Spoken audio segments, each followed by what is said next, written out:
C'était les seuls moments où je pouvais me permettre d'en manger. Donc en fait, quand j'ai redécouvert ça, c'était pas comme une drogue, mais presque la vérité. Mais même si on baptise avec le titre. Et voilà, le mot est lâché. Drogue, drogue. Est-ce que le problème là, c'est vraiment le chocolat? Est-ce que le problème là, c'est vraiment le sucre? Donc ça, en gros, c'est un petit bâtonnet sur lequel tu pisses, et en fait, ça te dit combien de cétones tu as dans ton urine. T'as un espèce de petit code couleur ici. Donc ça, c'est pour contrôler en gros que ton corps a bien les corps cétoniques et que tu puisses, tu tapes dans le gras en fait. Tu tapes dans ton bide, tu tapes dans tes hanches et dans ton parc. Alors, on a parlé de contrôle. Alors, on a l'habitude de voir le contrôle avec le miroir. On va se contrôler, on va se checker. Le contrôle avec la balance. Et là, on est sur un autre niveau. Hein. Là, on est sur le contrôle avec des sticks urinaires. Ma valeur est sur un stick urinaire.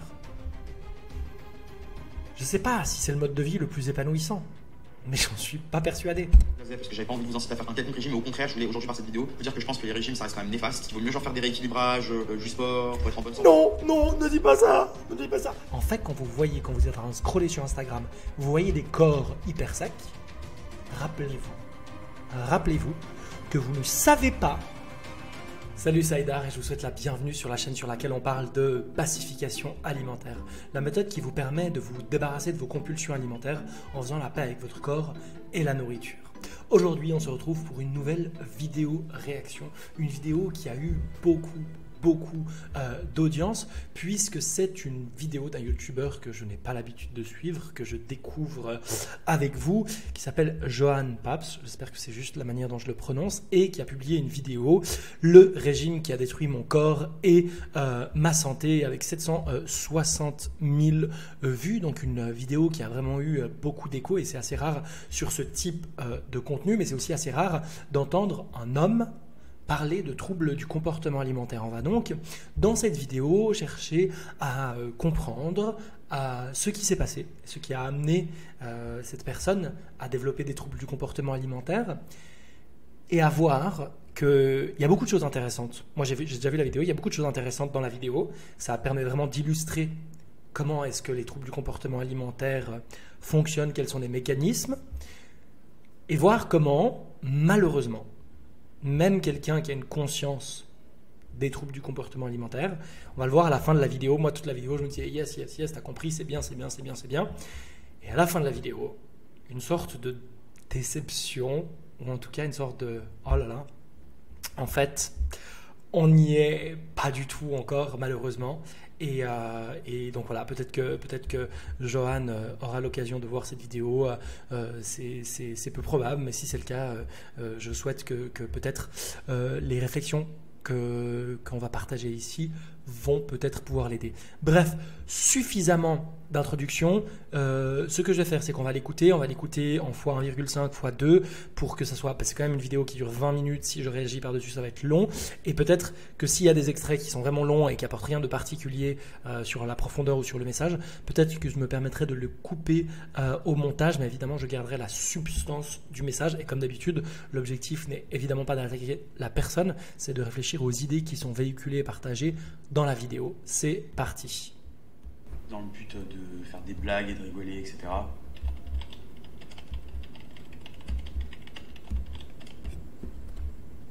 Il y a quelques temps sur Instagram, j'ai parlé du fait que j'avais fait un régime keto et ça suscitait beaucoup de questions de votre part. Je vous ai dit plutôt que de répondre à toutes les questions que vous aviez sur Instagram, j'allais simplement faire une vidéo YouTube. Je sais que c'est pas tout le contenu que je fais habituellement, mais je jugeais que cette vidéo était nécessaire. J'ai mis un trigger warning au début, je vais en faire un aussi oralement. C'est pas du tout une vidéo dans le but de faire des blagues et de rigoler, etc. Même si des fois j'aime bien rigoler de mes propres traumas et j'ai le droit de le faire si j'ai envie. Là, c'est plus une vidéo à titre informatif, à titre préventif aussi. C'est vrai que j'ai pas pour habitude de beaucoup parler de ma vie privée sur les réseaux sociaux. C'est quelque chose que je faisais un peu plus avant, quand on était beaucoup moins sur ma chaîne. Je me sentais un peu plus à l'aise et voilà, maintenant je suis quand même par un nombre conséquent de personnes. Et même s'il y a des gens qui sont extrêmement bienveillants dans ma communauté, je sais qu'il y a des personnes qui ne le sont pas, tout simplement. Voilà. C'est vrai que quand je te livre sur ta vie privée, je donne aussi du coup des armes aux gens qui ont attaqué sur ta vie personnelle. J'ai une table, je me suis pas posé en mode le génie là-dedans au Wakinator. J'ai divisé cette vidéo en 4 parties. Bien évidemment, je vais parler du régime keto que j'ai fait, mais je vais aussi vous parler de mon rapport à mon corps, de la manière dont j'ai grandi par rapport à mon corps, de pourquoi je suis arrivé à faire des régimes et des troubles du comportement alimentaire que j'ai. Ça, je les évoque un petit peu sur ma chaîne. Je fais quelques blagues par-ci par-là, mais je me suis jamais étalé sur le sujet. Donc voilà, en tout cas, ça dérange certaines personnes, ce genre de sujet. Je vous invite du coup à quitter la vidéo et on se retrouve très vite pour plus de divertissement et des vidéos lifestyle, etc.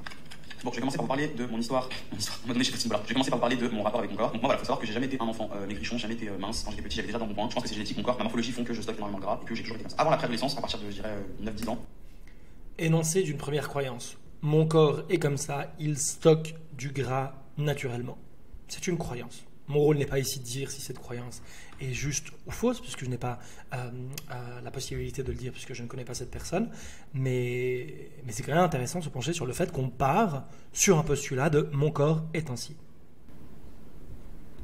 Ça s'est vraiment amplifié, c'est là où j'ai commencé à prendre du poids, donc je me sentais grave différent par rapport à mes camarades, etc. Et déjà à l'époque, quand j'allais chez le pédiatre, en gros, elle me disait que ma courbe d'IMC ça allait pas, et elle m'envoyait faire des footings alors j'avais 10 ans. Je vais faire des footings de samedi pour maigrir. Ça vous demande déjà la couleur, donc je peux dire déjà qu'à partir de mes 10 ans, c'est là où j'ai commencé à avoir un rapport malsain avec la nourriture, étant donné que mon médecin de l'époque me disait que voilà, j'avais pas un IMC normal, qu'il fallait que je perde du poids. Donc j'ai commencé en fait à diaboliser la nourriture. En fait, quand je mangeais, j'ai développé un sentiment de culpabilité, c'est-à-dire que voilà, il fallait que je mange moins que les autres à la cantine, j'avais honte.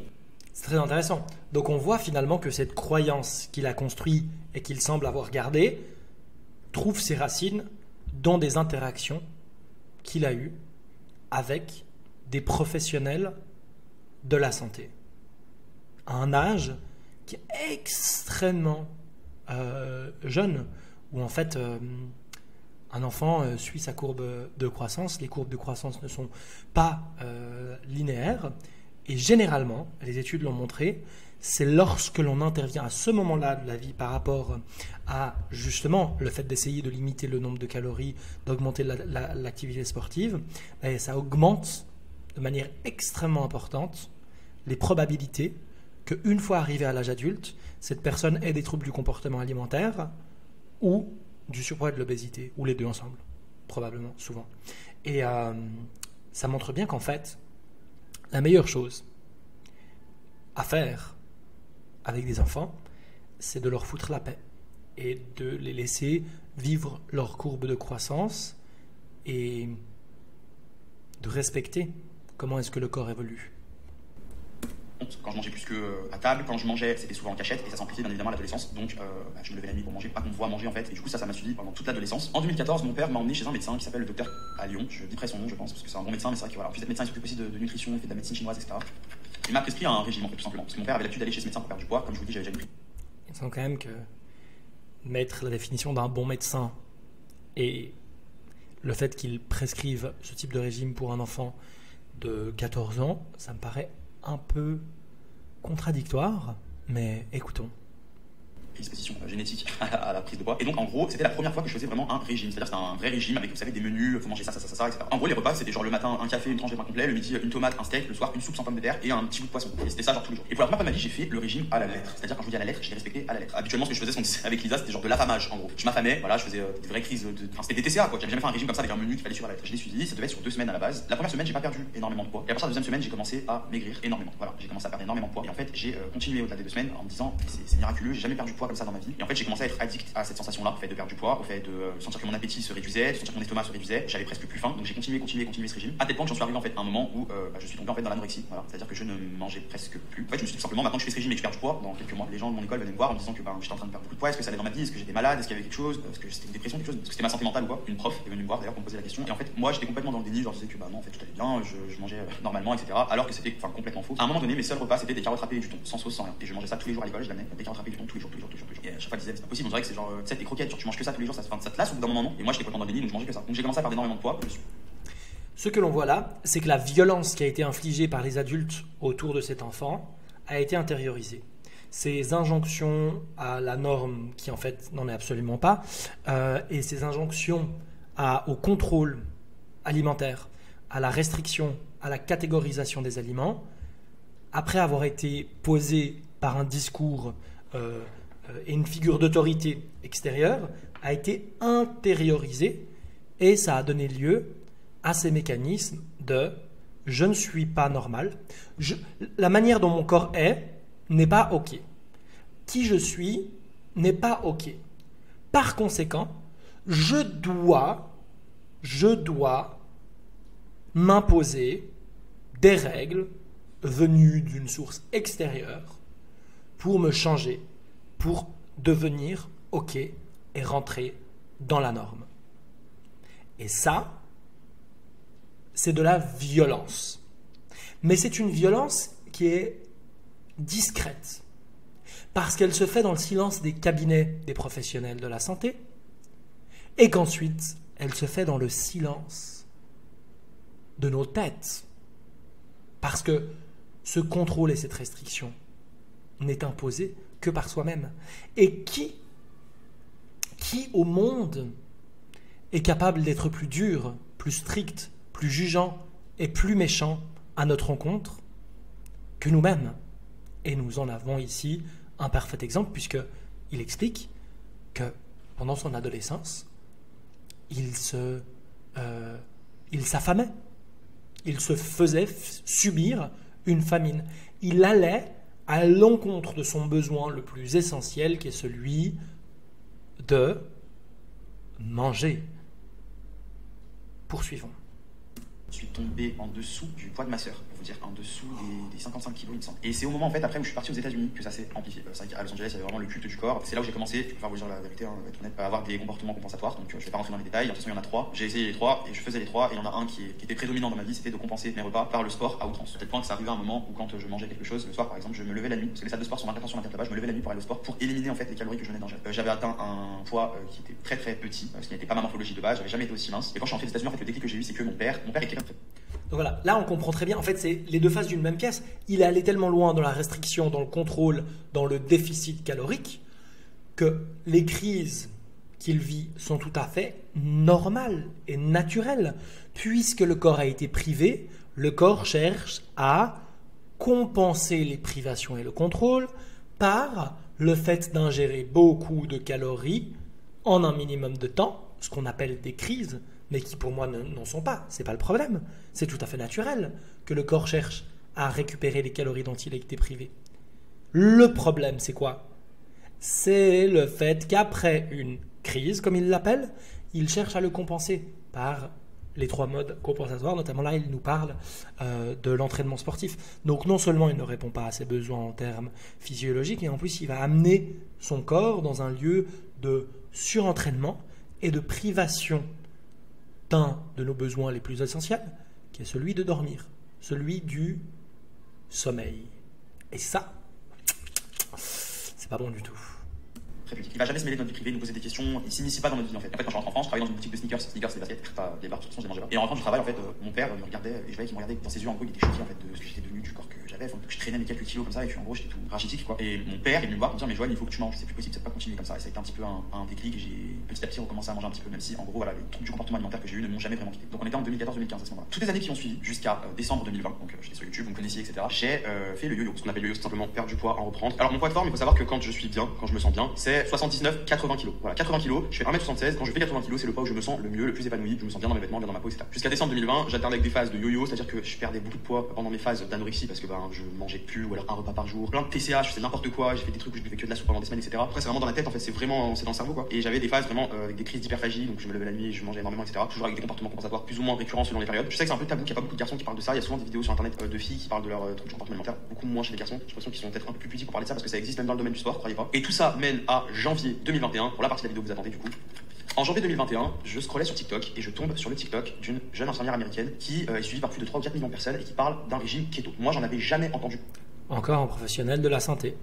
Parler avant, c'est un truc qui m'était complètement étranger. Et en fait, elle partageait tout simplement tous les jours des snacks, des petites recettes qu'elle faisait au travail, qu'elle emmenait dans son tupperware, etc. Donc moi, j'ai commencé à regarder ces vidéos et je me suis dit, putain, mais c'est quoi régime keto? J'aimais bien les petits snacks qu'elle proposait, franchement, ça avait l'air succulent. Tu sais, des trucs à base de poulet, de la mayo, du fromage, ça m'intéressait de ouf. Donc j'ai commencé à faire des petites recherches sur cette diète-là et donc je découvre que ça s'appelle en français du coup le régime cétogène. Alors je vais vous expliquer vaguement, je ne suis pas nutritionniste, again, I'm saying it. La diète cétogène, donc le régime keto, on va dire que dans une alimentation normale, t'es censé avoir une assiette avec, je crois que c'est la moitié de légumes avec de la viande et des féculents. En gros, si tu fais par exemple n'importe quoi, un gros morceau de poisson, tu te fais un petit peu de riz et un petit peu de légumes avec. Le régime cétogène consiste à totalement supprimer le sucre de ta diète. Alors là, vous allez me dire, mais c'est rien du tout, ça veut dire qu'en gros, t'arrêtes juste de manger des Kinder Bueno et que tu bois plus de soda. Non. Le sucre rapide et les sucres lents. Donc, ça veut dire que le régime keto, il n'y a plus de pâtes, il n'y a plus de pain, il n'y a plus de riz, il n'y a plus de quinoa, il n'y a plus de blé, il n'y a plus de fruits, il n'y a que quelques fruits qui sont autorisés, c'est genre les baies, je vais pas dire de bêtises, genre les groseilles, les myrtilles, les myrtilles. Tu n'as plus le droit au sucre lent, c'est-à-dire ouais, tout ce que tu peux imaginer, du rhum, tout ça, tout c'est mort, genre c'est fini. En fait, ta diète consiste à manger de la viande, des légumes et du gras. Ce qui se passe, c'est que ton corps, en fait, il a besoin de sucre pour vivre, et surtout de sucre lent, parce que ça nourrit ton cerveau, c'est hyper important, ça nourrit tes muscles, ça nourrit ton corps. Et en fait, vu que ton corps n'a plus ces sucres lents, il va créer ce qu'on appelle des cétones, des corps cétoniques. Donc, ce sont en fait les cellules qui remplacent en fait le sucre. Et ces corps cétoniques, en fait, il va les créer quand tu vas manger du gras. Parce que justement, j'en viens à ça, le régime keto, tu peux manger en théorie aussi gras que tu le souhaites. Par gras, rappelez-vous bien que je n'entends pas du coup de manger des frites et tout ça, parce que tu peux plus manger des pommes de terre. Donc, c'est pas de la friture et tout. Le gras, c'est-à-dire en gros, tu peux manger de la mayonnaise, du fromage, de l'avocat, du saumon. En gros, vu que t'as plus de glucides, ton corps il crée un truc de remplacement parce que le corps humain il est super bien fait. Donc il se dit merde, là il y a plus d'énergie, il y a plus d'essence, comment je vais avancer? J'ai voulu tester cette diète là parce que je me suis dit, en fait, moi déjà je suis quelqu'un qui aime trop le salé. C'est-à-dire que moi, si je pouvais me lever le matin et manger un gigot d'agneau, ça me pose aucun problème, je l'ai déjà dit. Donc je décide de tenter le régime keto. Et je me dis, ça, franchement, ça a l'air facile et tout. Et bah franchement, ouais, ça l'a été. Donc je commence à le faire, donc début janvier. Je le fais une semaine, je vois des résultats moyens. Franchement, je perds genre 1 kilo, un truc comme ça, mais avec tous les troubles que j'avais eu, frère, 1 kilo pour moi c'était rien. Donc je continue, genre 2 semaines, 3 semaines, au bout de la 3e semaine, je commence à fondre. Quand je vous dis de toute ma vie, j'ai jamais fondu comme ça, c'était choquant. Je vais vous mettre des photos, ça c'est moi à Dubaï avec Nouren en décembre 2020, ça c'est moi en février. 30 jours, donc déjà, en fait, moi je commence à être matrixé. Vu que je suis plein de TCA, sa grand-mère, je commence à me dire maintenant c'est un truc de ouf. Moi je passe de ça à ça, sachant que moi en plus je fais du sport, ça me fait une silhouette de rêve, je vais continuer. Et donc je continue la diète. Il y a des nutritionnistes qui te disent de faire ce régime et tout. Moi je conseille pas du tout, hein, voilà, je vous dis, enfin, je fais pas cette vidéo déjà pour vous inciter à faire parce que pas du tout, sinon vous allez voir.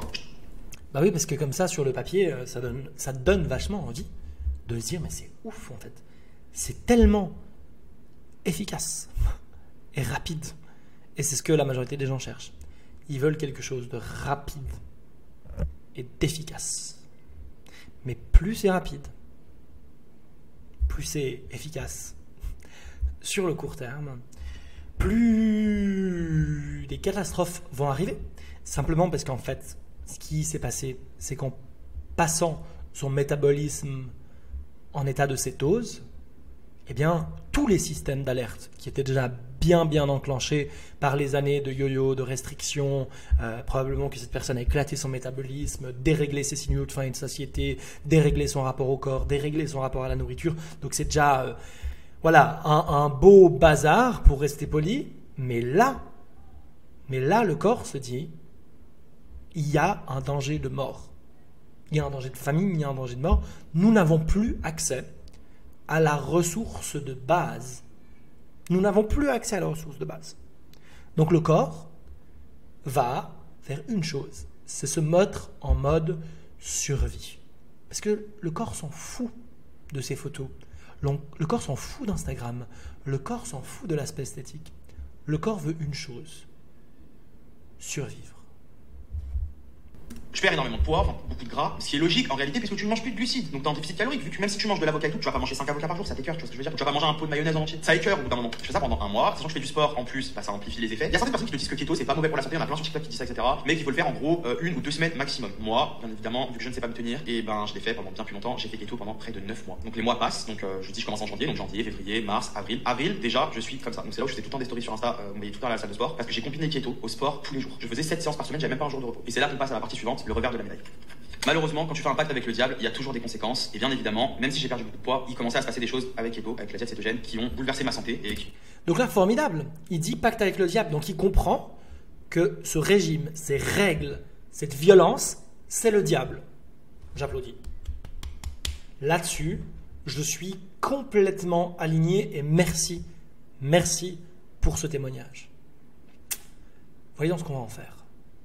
Qui ont par la suite bouleversé mon corps. Alors, il faut savoir que moi j'ai fait le régime keto de la manière la plus stricte possible. C'est-à-dire que tu as le droit à maximum 50 grammes de glucides par jour. Donc 50 grammes c'est rien du tout, hein, parce que je te dis la vérité, je crois que dans une pomme d'ailleurs j'ai au moins 10 grammes de sucre dedans. Je mangeais pas de pain, je mangeais pas de sucre, je mangeais que des sodas zéro. Parce que t'as droit quand même à l'aspartame, je sais que c'est mauvais pour la santé, mais voilà. J'allais à Starbucks, je demandais carrément un sirop sans sucre, donc je demandais ma boisson, mon café froid avec du sirop sans sucre. J'étais matrixé, carrément. J'avais dans ma salle de bain des keto sticks, donc je vais vous expliquer ce que c'est. C'est en fait des bandelettes pour contrôler les cétones que t'as dans ton urine. Donc c'est-à-dire qu'en gros, la youtubeuse beauté la plus crade du game. Non mais c'est pour vous expliquer à quel point genre voilà, ça vous avez tous les détails. Donc ça en gros c'est un petit bâtonnet sur lequel tu pisses et en fait ça te dit combien de cétones tu as dans ton urine. Donc t'as un espèce de petit code couleur ici. Donc ça c'est pour contrôler en gros que ton corps a bien les corps cétoniques et que tu tapes dans le gras en fait. Tu tapes dans ton bide, tu tapes dans tes hanches et dans ton pare. Donc ça, je le faisais tous les jours, je contrôlais mon urine. Dès que c'était pas dans les couleurs foncées, je paniquais, je surveillais, je regardais derrière tous les Nutri-Score, les machins, tous les ingrédients, toutes les informations nutritionnelles sur les produits et tout, j'étais matrixé. En fait, je l'ai pas dit sur Instagram, je faisais ça. Vous comprenez? Alors, on a parlé de contrôle.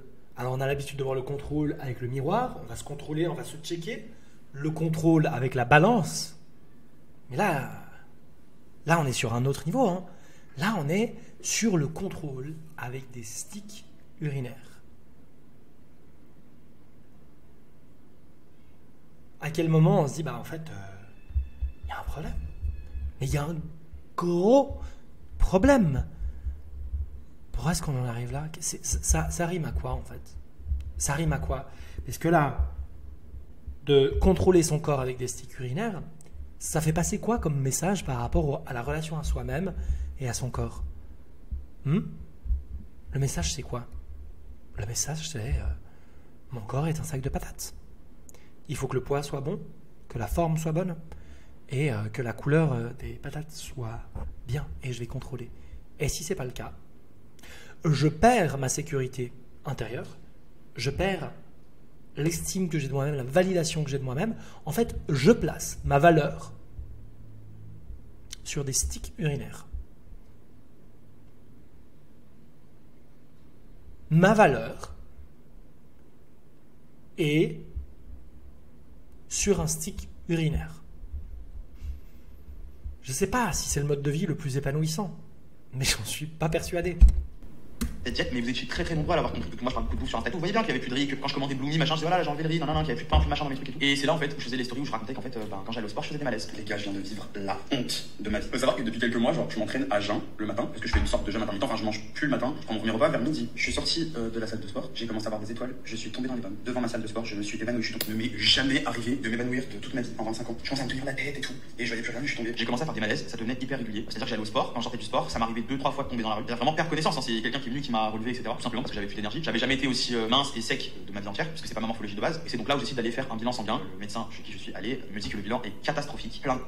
Donc, vous voyez, là, on voit quelqu'un qui a réussi sur le papier, sur la balance ou sur les sticks urinaires, dans le sens où il a atteint ses objectifs physiques. Il a perdu le poids qu'il voulait perdre, il a réussi à tenir sa diète, etc. Voilà, il a réussi.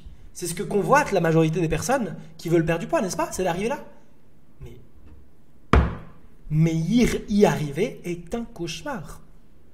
Cette personne est en train de vivre un cauchemar. Le même que moi j'ai vécu quand j'ai atteint mes objectifs. Métabolisme éclaté, libido à zéro, épuisement, dépression, anxiété, déconnexion de toute vie sociale, de toute joie, de tout plaisir, de toute relation, obsession alimentaire, obsession pour le corps. Tout ça, pourquoi? Pourquoi? Pour publier une photo ou une story sur Instagram et faire croire à tout le monde que ça y est, on est bien, on est heureux. Mais on ment au monde entier, mais surtout, on se ment à soi-même. J'aimerais que la prochaine fois que vous voyez quelqu'un qui a atteint ses objectifs, se targue et le montre, vous puissiez vous souvenir de ça. En fait, quand vous êtes en train de scroller sur Instagram, vous voyez des corps hyper secs, rappelez-vous que vous ne savez pas quel type d'horreur, de souffrance peut se trouver derrière cette image. Tout ce que vous avez, c'est l'image. Tout ce qu'il y a derrière, c'est le silence. Cholestérol. J'ai encore plus de cholestérol quand je faisais Roaccutane. C'est pour vous dire, Roaccutane c'est un traitement qui est très lourd, qui booste déjà énormément le cholestérol. Le niveau d'insuline très bas bien sûr. Mes hormones ça allait pas du tout. Tous les niveaux ils étaient bas, que ce soit le fer, le machin et tout. Et il m'a dit mais là en fait vous êtes en train de vous tuer à petit feu. Ça va vous détruire le corps, ça va vous détruire le pancréas. C'est hyper mauvais de faire cette diète là. Vous êtes en train de, en gros, de vous tuer à petit feu si vous continuez ça comme ça. Enfin votre corps il aura plus d'énergie. Un jour vous allez tomber dans la rue, vous tombez sur la tête et puis jamais vous relevez. À cette période là, j'étais peut-être pas contre des plans non plus. Au-delà du côté santé, j'ai aussi parlé de l'aspect social. Il faut savoir que le régime keto c'est un régime qui m'a énormément coupé des gens. J'allais très rarement au restaurant, même si tu peux en réalité faire keto au restaurant parce que j'arrivais toujours à m'en sortir. En gros tu demandes, tu prends une salade César, je demandais sans crouton, un saumon, genre pas de frites à côté, enfin pas de patates ou quoi, pas de purée, juste des légumes s'il vous plaît. Je prenais pas de dessert, je prenais un truc à zéro et voilà. Mais j'avais très peur du coup d'aller au restaurant. Je refusais tous les anniversaires parce que j'avais peur de craquer, parce que t'as pas de boire d'alcool, dans l'alcool il y a du sucre. Quand les marques elles m'invitaient pour des déj, souvent ça arrive, vous voyez quand vous faites les réseaux et toutes les marques elles vous invitent, je trouvais toujours une excuse. Désolé, je peux pas, je suis malade, désolé, j'ai ci, désolé, j'ai ça. En fait, c'est juste parce que j'avais peur qu'on m'invite un truc et que je sois obligé de manger devant les autres. Donc il y avait aussi quand même un aspect social qui était hyper contraignant, même si au début le régime me convenait, au bout d'un moment, comme je vous dis, quand tu fais un pacte avec le diable, au bout d'un moment tu finis par craquer. J'ai tenu ce régime pendant 10 mois. Et en fait, quand j'ai eu Snoop, mon chien, en septembre 2021, j'ai commencé à beaucoup m'occuper de lui, à retrouver plus, on va dire, un plaisir, un goût de vivre. Je me sentais bien, j'avais mon petit chien, enfin, j'étais plus épanoui et c'est vrai que je me suis du coup moins pris la tête par rapport à mon corps. Et voilà, on y est. J'étais plus épanoui, j'allais mieux, j'avais de la joie, j'avais cette connexion avec cet animal de compagnie. Et par conséquent, je me prenais moins la tête sur mon alimentation, sur mon corps. Mais qu'est-ce que ça veut dire? Ça veut dire que le contrôle sur la nourriture et cette volonté de maigrir n'est qu'un prétexte. L'aspect esthétique est un prétexte. La racine du contrôle, c'est un mécanisme de défense vis-à-vis d'un mal-être ou de multiples sources de mal-être dans son existence. Et qu'est-ce qu'on va faire? Plutôt que de rencontrer son mal-être et d'aller faire le travail de fond sur ses traumas, ses relations, ses peurs, ses désirs, sa quête de sens, sa relation aux émotions, au vécu émotionnel, plutôt que de faire ce travail qui est extrêmement difficile, long, difficile, effrayant, eh ben on va focaliser toute son attention sur le contrôle alimentaire et le corps. Pourquoi on veut contrôler le corps? On se dit je veux contrôler mon corps parce que je veux avoir un poids qui est plus bas, parce que ça va être esthétique. Mais c'est pas vrai. Ce n'est pas vrai. Ça c'est le prétexte. Si on veut contrôler son corps fondamentalement, c'est parce qu'on veut avoir de l'emprise et du contrôle pour se défendre des émotions qu'on ne veut pas rencontrer.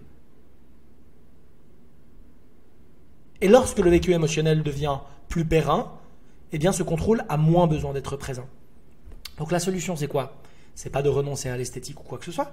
La solution, c'est d'accepter d'aller rencontrer ces démons et d'avoir une bonne conversation avec eux et de prendre le temps de régler ces problématiques profondes. Et c'est ainsi qu'on sort du contrôle. C'est pas en s'interdisant le contrôle, c'est en enlevant les racines du contrôle et de la restriction. Et ces racines n'ont rien à voir avec le corps ou avec la nourriture. Elles ont à voir avec qui je suis, qui je veux être, qu'est-ce que je veux faire, avec qui je veux être, quelle est mon histoire, quelle est mon identité, quel est le sens de mon existence, qu'est-ce que j'aime, qu'est-ce que je n'aime pas, qu'est-ce que j'ai besoin, qu'est-ce que je n'ai pas besoin, qu'est-ce que je refuse, quelles sont mes limites. Se reconnecter à sa faim et sa satiété, c'est pas une histoire que de nourriture, c'est une histoire de besoin, limite. C'est ce travail qu'il y a à faire. On voit qu'en fait, la nourriture n'est qu'un symptôme. À la diète. Et du coup, courant octobre-novembre 2021, donc après 10 mois de diète, j'ai recommencé à manger normalement. Et j'insiste bien sur le mot, j'ai remangé normalement, c'est-à-dire j'ai pas mangé comme un fou. Je suis pas allé au McDo tous les jours, je suis pas allé taper des glaces, des machins. J'ai mangé normalement. C'est-à-dire qu'en gros, je me faisais des petits plaisirs, j'allais manger un dessert, je remangeais du pain, je remangeais du riz, je remangeais des pâtes. Comme on dit chez moi, il y a des... Vous savez, j'avais la balance connectée parce que j'ai fait les collaborations et j'en ai 2 chez moi. En l'espace de 2-3 mois, j'ai repris 12 kilos. J'ai repris plus que ce que j'avais perdu. Et ça, on me le disait depuis longtemps. Donc je vous laisse deviner dans quel état j'étais. Mais c'est choquant parce que je vais vous montrer la courbe là qu'on a sur les balances connectées. Je savais bien comment elle va toucher le plafond sur un laps de temps qui était très très court parce que je me pesais même plus en vrai. Qu'est-ce qui se passe? On a quand même un tas d'images. Moi, je me suis absenté des réseaux, donc c'est la période où vous m'avez pas vu. À partir de janvier, février, frère, je me sentais tellement mal dans ma peau. J'avais repris du poids, je me sentais plus de me prendre en photo, je me sentais plus de me montrer sur Instagram, j'avais honte de me montrer devant vous sur YouTube. Je me disais j'ai pris du poids, ils me se moquaient de moi, ils me jugeaient ou quoi. Pas vous, hein, mais certaines personnes. En fait, j'étais trop mal dans ma peau, j'arrivais plus du tout à produire du contenu. En fait, c'est quand même un métier qui est visuel. Vous nous voyez, vous voyez ce que je veux dire? Je suis pas frère à la main fâchée. Je peux pas genre faire des vidéos avec juste une voix off. Je me sentais mal, donc je mangeais encore plus. Et vu que j'ai pas mangé de sucre pendant presque un an, parce que 10 mois on peut dire c'est un an, j'avais des, comment dire, je vais pas faire le Zarman mec qui parle en anglais, mais j'avais des cravings, genre des envies vraiment simples. En gros, fallait que je mange des fois des trucs de glace ou des petits trucs genre du chocolat ou des trucs que je me privais parce que en gros les seuls moments où j'en mangeais pendant keto, c'était par exemple quand je faisais des vidéos de dégustation. Je sais pas si vous vous rappelez. Crunch, tu sais comment il est sucré. C'était les seuls moments où je pouvais me permettre d'en manger. Donc en fait, quand j'ai redécouvert ça, c'était pas comme une drogue, mais presque la vérité. Mais même si on baptise avec le... Et voilà, le mot est lâché. Drogue. Est-ce que le problème là, c'est vraiment le chocolat? Est-ce que le problème là, c'est vraiment le sucre? Ou est-ce que le problème là, c'est les années d'interdiction de sucre qui posent problème? Donc quand on dit, oh, non, mais moi je suis incontrôlable dès que je me retrouve face au sucre. Évidemment, mais évidemment que tu es incontrôlable. Quand tu as été privé de sucre pendant des mois, des années, bah évidemment que le sucre est rare, précieux, excitant. Peut-être qu'à la base, ton goût n'est pas spécialement un goût sucré. Tu n'es pas spécialement... Quand les gens me disent « je suis gourmand », non, tu n'es pas gourmand. Ton corps est en état de famine. C'est quand même très très différent. Pourquoi le corps se dirige vers des aliments hyper palatables, c'est-à-dire des aliments transformés, très riches en sucre, très riches en gras? Évidemment parce qu'ils ont un goût, quelque chose d'intense en termes de plaisir. Ils vont passer par le circuit dopaminergique. Surtout parce que c'est tout à fait logique que le corps veuille ce type d'aliments, puisque c'est eux qui contiennent le plus de calories dans la meilleure densité et par conséquent qui revêtent le plus de potentiel de participer à la survie. Et qu'est-ce que veut le corps? Le corps veut stocker du gras. Pourquoi? Pour nous embêter? Pour nous faire nous détester? Non! Il veut stocker du gras parce qu'il vient de traverser une famine et qui se dit « T'inquiète, la prochaine famine, je serai préparé parce que j'aurai constitué des réserves. Donc je vais récupérer tout ce que je n'ai pas eu. » C'est-à-dire que lui, il a créé une dette calorique. Non seulement une dette calorique, mais une dette envers le macronutriment glucide. Il y a une dette. Et puis, le corps, dès qu'il va avoir l'occasion de le faire, va récupérer, rembourser la dette. Donc, quand on décide de sortir de la restriction et du contrôle, ce qui est terrible, c'est qu'on se dit « Oh mon Dieu, le contrôle et le lâcher-prise, le fait de sortir du contrôle des régimes me fait prendre du poids. » Non! C'est pas le fait de lâcher prise qui vous fait prendre du poids. Ce qui fait prendre du poids, c'est les années de restriction qu'il y a derrière. Le fait de lâcher prise et de sortir du contrôle, C'est simplement la soupape indispensable, la porte de sortie. Mais une fois que vous sortez d'un restaurant, que vous sortez de quelque part, eh ben, il faut payer l'addition. Vous ne payez pas l'addition parce que vous quittez le resto. Vous quittez l'addition parce que vous avez mangé avant. Eh ben, quand vous sortez des régimes, vous payez l'addition non pas parce que vous arrêtez les régimes, vous payez l'addition parce que vous en avez fait. Viable, après les nuages, le soleil revient toujours. Et j'en viens à la dernière partie. Donc après cette expérience chaotique avec Keto, courant mois d'avril, j'ai repris contact avec HZod, donc qui est mon coach depuis quelques temps, déjà 2-3 ans. C'est-à-dire qu'il me fait mes programmes de sport. Donc j'ai repris contact avec HZod, j'ai envoyé un message, je l'adore, c'est quelqu'un en or, franchement, si vous avez besoin de prendre des programmes, des machins pour le sport, si le garçon c'est meilleur. D'ailleurs, H, si tu passes par là, non, maintenant les jeunes filles font comme ça. Donc j'ai pris contact avec H, il m'a fait un programme de sport et il m'a fait un programme alimentaire. Donc je lui ai expliqué que j'avais fait keto, lui il est au courant. Lui depuis le début il m'avait dit de pas faire, mais moi en fait vu que je suis têtu dans ma tête, bah, je me dis je vais faire ce que j'ai envie de faire. Même quand les gens que j'aime bien ils me donnent des conseils, je préfère suivre mes envies et voilà où ça me mène, sur des chemins avec plein de ronces et d'épines et je marche pieds nus dessus. Bref. Donc du coup il m'a fait un programme, il m'a fait un programme de sport, il m'a fait un programme alimentaire, il m'a réintégré petit à petit les féculents. Il savait que j'ai encore des fear food comme on dit, donc des aliments que je mange toujours pas aujourd'hui. Mais ça va, un comportement alimentaire ça part pas comme ça du jour au lendemain. Donc j'ai recommencé. Non, bah non, bah c'est là que ça se dégrade. Là, c'est là que ça se dégrade. Parce que on voit qu'en fait, Johan ne sait pas que les troubles du comportement alimentaire, le contrôle, la restriction, ne sont pas obligatoires. En fait, oui, on peut s'en sortir complètement. Alors, là, il suit l'arc narratif, situation initiale, situation problématique, douleur, souffrance, machin, péripéties et délivrance. Donc là, à la fin de la vidéo, il va essayer de nous donner une touche d'espoir, etc. Mais je vais être très clair. Johan ne s'en est toujours pas sorti. Il est en plein dedans. Sa situation s'améliore parce qu'il amène un peu de flexibilité. Et donc, forcément, quand vous amenez un peu de flexibilité, il y a un peu moins de tiraillement, de souffrance, de douleur, de crise, etc., etc. Mais vous restez dans la même dynamique. C'est toujours la guerre entre le mental et le corps. C'est toujours le contrôle. Là, il revient dans un programme sportif, il revient dans un programme alimentaire, et il a toujours des groupes alimentaires qui sont interdits. Donc, il ne se donne pas l'autorisation de redevenir un mangeur normal. Il se dit pas, j'en ai ma claque de tout ça, j'en ai marre, ça m'a détruit mon corps, ma vie, ma santé, ça m'a tout détruit. J'arrête, je sors de tout ça. Khlas, fini, pause, terminé. Non, c'est pas son réflexe. Peut-être parce qu'il ne sait pas. Peut-être parce qu'il ne sait pas que c'est possible. Donc il reste dans la même dynamique en essayant de négocier un peu. C'est dommage. C'est vraiment dommage.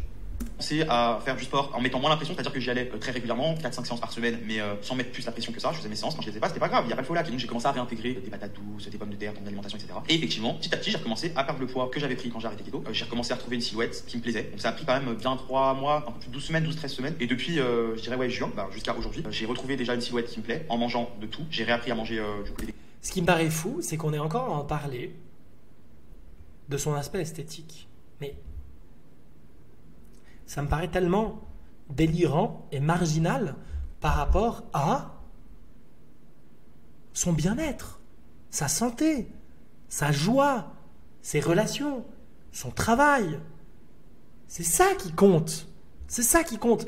Alors oui, bien sûr, l'esthétisme, le fait de se trouver esthétique face à un miroir, c'est bien, c'est agréable. J'ai rien contre ça. Il n'y a aucun problème. Il n'y a aucun problème. Moi-même, j'apprécie. Mais pourquoi garder le focus là-dessus? Pourquoi est-ce qu'on ne pourrait pas mettre son attention sur comment je me sens? Est-ce que je suis bien? Est-ce que je suis heureux de ma vie? Ou est-ce que non? Et j'ai pas l'impression que ça soit le cas, vraiment pas. Féculents, c'était quand même une diète que j'ai fait pendant longtemps, donc c'était un peu compliqué de recommencer à manger normalement. En fait, surtout, je me suis rendu compte qu'il fallait que je dédiabolise les féculents. Les féculents, je peux très bien en manger dans l'alimentation, adapter l'alimentation, et c'est important de manger de tout, en fait, tout simplement. Oui, il faut manger un petit peu de légumes, un petit peu de viande, de protéines, quoi. Enfin, si vous mangez pas de protéines animales, des protéines végétales. Il faut aussi manger un petit peu de féculents, je sais pas, du riz complet, etc., etc. Déjà, ça fait du bien parce que maintenant, je m'octroie des petits plaisirs, chose que je ne faisais plus. Après le sport, voilà, si j'ai envie de me faire un shaker avec, je sais pas, des fruits dedans, des bananes, du beurre de cacahuète, de temps en temps au restaurant, je prends un dessert. En fait, j'ai appris à me faire plaisir tout en dosant, en fait. Je suis plus dans un extrême ou un autre. Après, je vais pas vous mentir, jusqu'à aujourd'hui, j'ai encore des, comment on dit, des fear food, je sais pas, des nourritures que je ne consomme pas, que très rarement, genre si je fais un cheat meal ou quoi. Mais par exemple le pain, alors si vraiment voilà je fais un cheat meal au McDo, voilà, dans le cadre d'un cheat meal je vais en manger, mais le pain les... Donc on n'est pas sorti du tout de l'affaire. On n'est pas du tout sorti de l'affaire, on est toujours dans un cadre un peu moins restrictif, mais on est toujours dans un cadre. Et pourquoi est-ce que ces aliments sont interdits? Parce qu'ils sont considérés comme mauvais, comme mal. Et c'est pour ça qu'il dit cheat meal, c'est-à-dire un repas de merde, hein, de caca. C'est vraiment dommage. C'est vraiment dommage parce qu'en fait, c'est tout à fait possible d'arrêter de juger ses aliments, de les avoir dans son quotidien et de redevenir un mangeur normal. C'est le parcours que j'ai vécu, c'est le parcours que toutes les personnes que j'accompagne vivent, c'est de redevenir un mangeur normal qui peut juste écouter son corps, ses envies, et qui va ainsi pouvoir être dans un équilibre et une harmonie qui n'est pas artificielle. Parce que quand on dit « je ne vais pas dans les extrêmes », en fait, si, c'est un extrême de cadre et de restriction.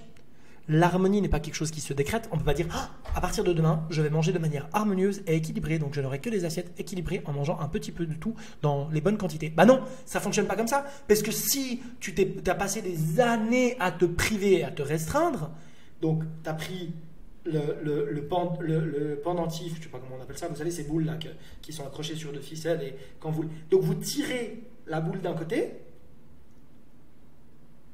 vous la lâchez. Et vous, ce que vous voulez, c'est qu'elle s'arrête parfaitement au milieu, à l'équilibre. Mais non, c'est pas comme ça. Quand tu as la boule, tu l'as tirée dans un extrême, contrôle restriction. Quand tu la lâches, elle va faire ram, et elle va aller dans l'autre extrême. Puis ram, puis ram, puis ram, ram, ram. Très beau bruitage, hein, en passant par là. Elle va faire ce mouvement. Et c'est en acceptant, en lâchant prise, et en laissant ce balancier se faire, que finalement, naturellement, elle va s'arrêter au milieu. C'est ça l'équilibre. C'est un équilibre qui vient naturellement, pas en le décrétant, pas en se disant j'ai le droit, une fois par semaine, à 3 carrés de chocolat. C'est des aliments en tout cas que je n'arrive pas à manger en dehors d'un cheat meal. C'est-à-dire je peux pas les inclure dans ma diète. C'est complètement débile, hein. Je sais que c'est débile, mais après voilà, les troubles du comportement alimentaire ça ne s'explique pas. Enfin c'est compliqué. Vu que je vis avec ça depuis 27 ans, je me fais pas non plus trop d'illusions là-dessus. Et oui je sais que c'est bête parce qu'au final je mange du riz complet, je mange du blé, du quinoa et surtout oui je m'octroie maintenant des cheat meals et tout ça, chose que je ne faisais plus pendant le keto. Bon et du coup en ce moment je fais 76-75. Ouais c'est pas mon poids habituel, j'ai perdu du poids, mais Donc bref, cette vidéo, c'était voilà, pour vous raconter un petit peu comment ça s'est passé, pourquoi c'est dangereux. Je sais qu'il y a beaucoup d'influenceurs, d'influenceuses qui font cette diète, peut-être que ça leur convient, peut-être que moi j'ai jamais voulu communiquer là-dessus, j'ai jamais voulu vous dire que je la faisais parce que j'avais pas envie de vous inciter à faire un quelconque régime, mais au contraire, je voulais aujourd'hui par cette vidéo vous dire que je pense que les régimes ça reste quand même néfaste, qu'il vaut mieux genre faire des rééquilibrages, du sport, pour être en bonne santé. Non, ne dis pas ça, ne dis pas ça. Les rééquilibrages alimentaires sont des régimes. Point à la ligne. Ce sont des régimes. Ce sont peut-être des régimes un peu moins extrêmes, mais ce sont des régimes beaucoup plus hypocrites. Parce qu'ils ne disent pas leur nom. Ce sont des régimes.